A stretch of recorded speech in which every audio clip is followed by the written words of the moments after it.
Welcome to Crystal medical life. आज हम बात करने जा रहे हैं नेक्रोसिस। अगर कोई पूछे कि नेक्रोसिस क्या है तो बोलो उसकी चार कैरेक्टरिस्टिक। फर्स्ट कैरेक्टरिस्टिक क्या है? Denaturation of protein. दूसरा कैरेक्टरिस्टिक उसका बोलो कि leakage of cellular content through damage cell membrane. Damage cell membrane जो है वो नेक्रोसिस में पाया जाता है, बल्कि एपोप्टोसिस में इंटैक्ट सेल मेम्ब्रेन पाया जाता है। अब तीसरा पॉइंट, लोकल इंफ्लामेशन। जो ये सेल्यूलर कंटेंट रिलीज हुए हैं वो कुछ नहीं है, वो डैमेज एसोसिएटेड मॉलिक्यूल पैटर्न है जो आपके इंफ्लामेटरी सेल रिकॉग्नाइज कर लेंगे और वहां जाके वो क्लियर करेंगे। और चौथी कैरेक्टरिस्टिक पॉइंट क्या है? Enzymatic digestion of injured tissue, जो नेक्रोटिक। अगर कोई आपको पूछे कि मोस्ट कॉमन कोज क्या है नेक्रोसिस का, आंख बंद करके बता दीजिए कि वो हाइपोक्सिया, ऑक्सीजन की कमी। और कोज भी है बहुत सारे, जैसे कि microbial toxin, burn, physical injury, chemical injury और एक्यूट पैंक्रेटाइटिस। अब लेबोरेटरी डायग्नोसिस, इसमें क्या होता है कि जो सेल के अंदर जो प्रोटीन्स होते हैं, एंजाइम्स होते हैं, वो सेल मेम्ब्रेन्स डैमेज होने के कारण बाहर आ जाते। बाहर कहाँ? ब्लड में। तो आपका एमआई हो गया, हार्ट अटैक हुआ, तो वहां पर भी तो मायोसाइट का नेक्रोसिस हो रहा है, तो उसमें से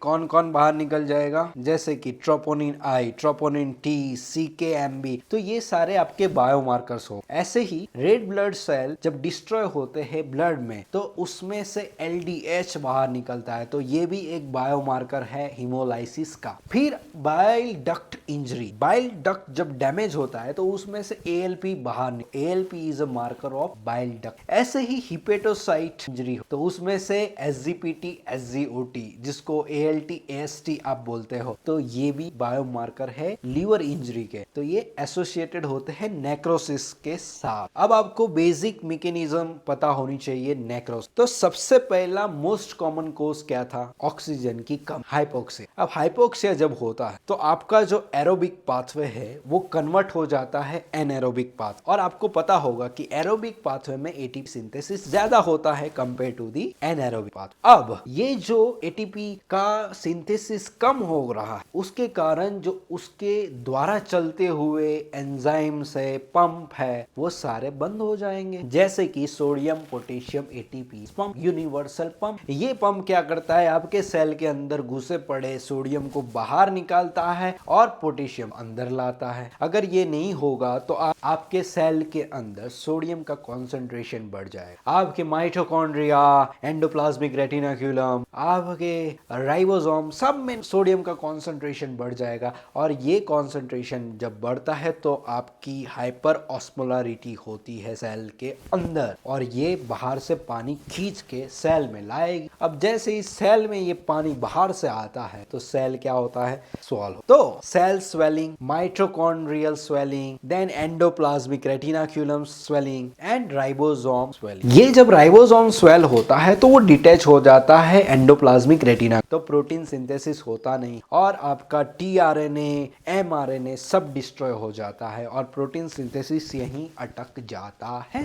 अब माइटोकॉन्ड्रिया का मेम्ब्रेन डैमेज हुआ, एंडोप्लाज्मिक रेटिनाक्यूलम डैमेज हुआ, तो वहां से क्या होगा? सारा का सारा कैल्शियम बाहर निकलेगा। तो इंट्रासाइटोप्लाज्मिक कैल्शियम का जो लेवल है वो बहुत ही ज्यादा बढ़ जाए। अब ये कैल्शियम क्या करता है? आपके सेल मेम्ब्रेन जो ऑलरेडी डैमेज्ड है उसमें जो फॉस्फोलिपिड हो उसके साथ जुड़ जाता है, और ये जुड़ जाने की प्रक्रिया के बाद जो केमिकल है उसको एमरफस बॉडी बोलते हैं। माइलिन फिगर्स बनती है और इसमें से जो लीकेज हो गए, ATP लीकेज हो गए या सेल्यूलर कंटेंट जो भी लीकेज हुआ, वो डैम्प बनता है, डैमेज एसोसिएटेड मॉलिक्यूलर पैटर्न, और वो इंफ्लामेशन को अट्रैक्ट करता है। तो यहाँ पर इंफ्लामेशन होता है, एपोप्टोसिस में इंफ्लामेशन नहीं होता क्योंकि वहां पर फैगोसाइटोसिस हो जाता है। अब आपको कोई बोले कि मॉर्फोलॉजिकल चेंजेस क्या है, तो नेक्रोसिस में साइटोप्लाज्मिक चेंजेस होगा या फिर आपका न्यूक्लियर। साइटोप्लाज्म में क्या होता है कि आपका तो पहले tRNA कम हो गया और प्रोटीन का डीनेचुरेशन बढ़ गया। अब प्रोटीन का डीनेचुरेशन बढ़ने से इओसिनोफिलिक कलर आता और आपका RNA कम हो रहा है साइटोप्लाज्म में, जो प्रोटीन बनाने के लिए था वो कम हो गया है, राइबोसोम नहीं है इसीलिए, तो वो अपना ब्लू कलर कम कर रहा है। तो ब्लू कम हो रहा है और आपका पिंक कलर बढ़ रहा है, तो ओवरऑल आपका साइटोप्लाज्म जो है वो इयोसिनोफिलिक होगा। देन ग्लाइकोजन का लॉस होता है, इसीलिए आपका साइटोप्लाज्म जो है वो ग्लासी होमोजीनस होता है, एकदम क्लियर कट। इसमें माइलिन फिगर्स भी हो सकती है। इलेक्ट्रॉन माइक्रोस्कोपी में अगर आप जाओगे तो देख पाओगे इसमें स्वॉलन माइटोकॉन्ड्रिया एंडोप्लाज्मिक रेटिनाक्यूलम, और ये जो सेल का ओवरऑल लुक है वो मॉथ ईटन अपीयरेंस कहते हैं। न्यूक्लियर चेंजेस ऑफ नेक्रोसिस, सबसे पहले कंडेंस होके पिक्नोटिक न्यूक्लियाई बन, लास्ट में ये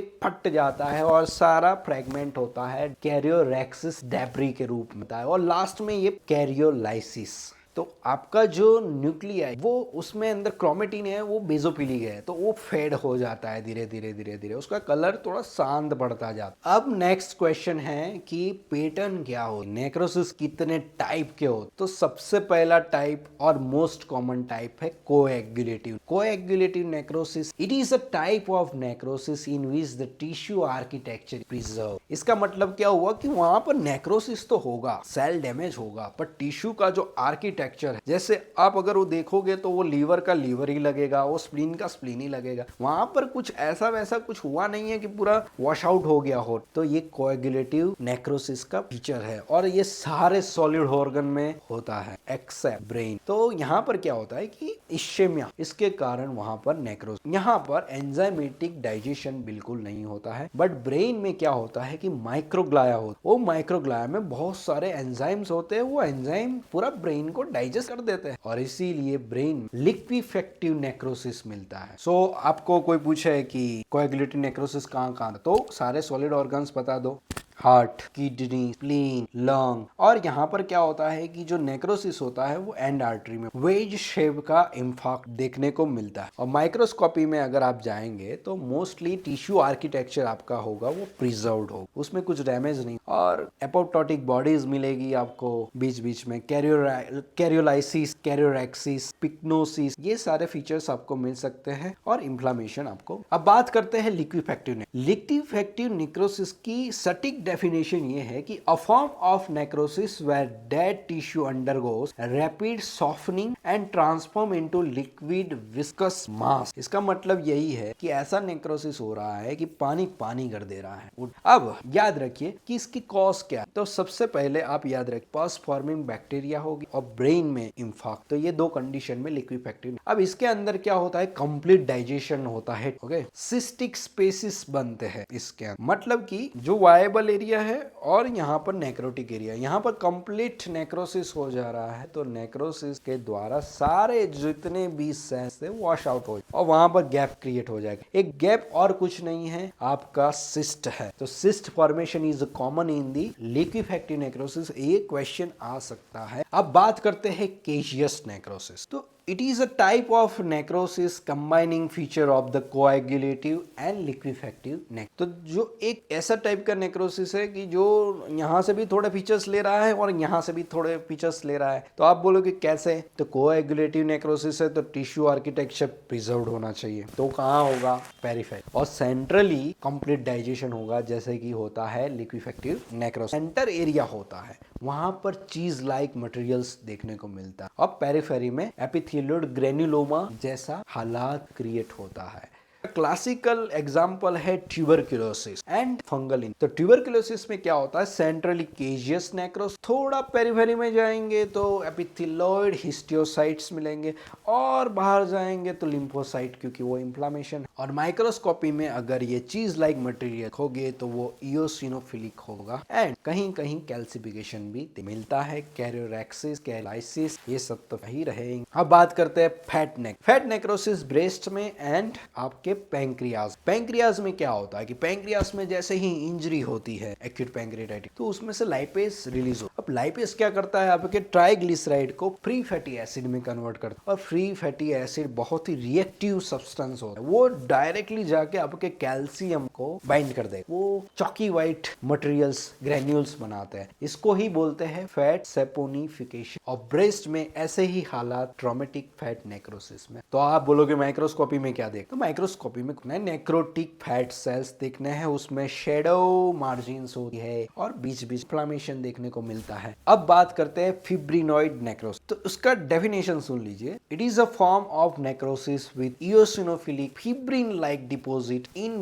blood vessel wall seen in immune mediated vascular injuries. Fibrinoid necrosis के कॉज बहुत ज्यादा जरूरी है आपको याद रख के लिए, क्योंकि ये एग्जाम में बहुत ही आता है। सो इम्यून कॉम्प्लेक्स डिपोजिशन डिस कौन से, तो पहला तो आपको एसएलई, दूसरा आप बोलो पॉलीआर्थराइटिस नोडुलस, तीसरा बोलो malignant hypertension, then rheumatic heart disease, preeclampsia and hyperacute transplant reject. Then morphology में आप आ जाइए तो brightly eosinophilic hyaline like deposit in vessel wall, ये चीज आपको यानी है। और अगर किसी को ये हाइलिन डिपॉजिट नहीं दिख रही है तो वो क्या करेगा, एक स्टेन का फॉस्फोटंगस्टीन एसिड हिमेटॉक्सिलिन स्टेन। अब एक स्पेशल टाइप का रबरी नेक्रोसिस, उसको कहते हैं गुम्माटस नेक्रोसिस, जो टर्शरी सिफिलिस में मिलता है। अब डायरेक्टली बात करते हैं गैंग्रीन जो होते हैं वो most 3 type, dry gangrene, wait gangrene and आपका हो गया गैस गैंग्रीन। जो ड्राई गैंग्रीन हो वो कहाँ देख, जिस पेशेंट में एथेरोस्क्लेरोसिस है, जो बीड़ी फूकते हैं, सिगरेट फूकते हैं, तंबाकू का सेवन करते हैं, ऐसे लोगों में ड्राई गैंग्रीन होता है। उसमें बेसिकली क्या होता है, आर्टरी का ऑक्लूजन हो जाता, तो आर्टरी बंद हो गई, जैसे कि ये आर्टरी है, फिर ये टिश्यू है, फिर ये वेन है जो ब्लड अपने हार्ट की तरफ, तो आर्टरी ही ब्लॉक हो गई तो आगे तो ब्लड जाएगा ही नहीं, तो ये सारा ही कोरा होता है, पूरा ही कोएगुलेटिव नेक्रोसिस हो जाता है, लीव जो है वो डिटैच हो जाता है। और ये जो ड्राई गैंग्रीन होता है उसके अंदर कोई स्मेल या कोई गंध, कोई बैक्टीरियल इन्फेक्शन बिल्कुल देखने को है, क्योंकि वहां पर तो कोई ब्लड है ही नहीं, ना ही कोई ग्लूकोज का कण बाहर निकल रहा है। पर जो वेट गैंग्रीन है, जो डायबिटिक कीटोएसिडोसिस या डायबिटीज मेलाइटस के पेशेंट्स में देखा जाता है, उसमें क्या होता है कि वेनस ऑक्लूजन हो जाता है, आर्टरी, टिश्यू एंड देन तो वेन